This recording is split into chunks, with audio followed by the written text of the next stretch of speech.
and Laura LaFoon here to answer your questions about marriage and relationship. And this one hits close to home. I love this one, actually. Yes, this is from a Facebook follower. It's a lady asking a question that I think many women ask.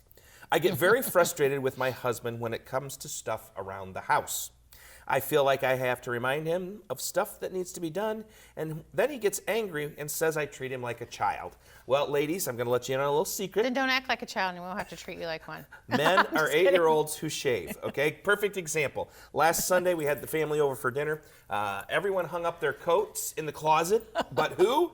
My 25-year-old son. He walks in the door and throws it on the floor. So you've got to make a plan on how you're going to attack this, because boys will be boys, and we're all just big boys. And you want to get stuff done, and that's right too. So you've got to create a plan. And I do think as women, we tend to want to remind, I mean, we do it with our children. You know, your room needs to be cleaned up, your bed needs to be made, do this, do this, do this. And we don't separate our husband from that list of people to remind things to. And I think we have to separate them from our children. While they're 8-year-olds who shave, they're still our partner and our teammate in this. And we don't need to remind them of things that need to be done. And here's how you don't have to remind them. Well, together, make a chore list. Right, make a chore list, because here's the bottom line. You might say to your husband, would you take out the trash? And he'd say, sure.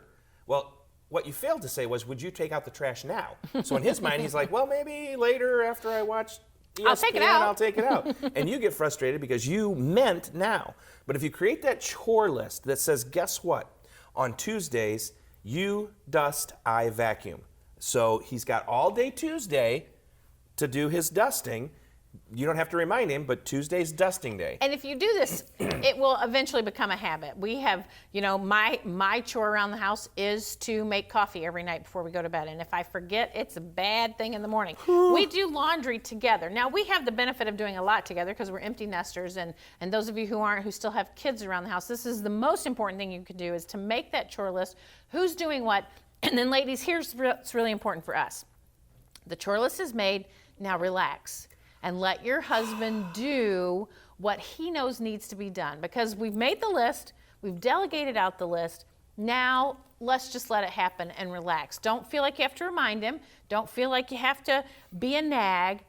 You've made the list, he's an adult, let him get it done, and his own timetable. That's probably the most important thing. That's the biggest thing, because he is an 8-year-old who shaves, but if you keep nagging him, he will revert back to that 8-year-old over and over and over again. So you don't want that. The reality is this, ladies. If you say, can you have this done by Saturday, and it's Friday after work, he still has time to do it. So relax. I think that's the biggest thing, is just to relax and communicate in a clear and concise way what you need from your husband. He's going to make you happy. He's a good man. Well, we're Jay and Laura LaFoon here to answer your questions on marriage and relationships.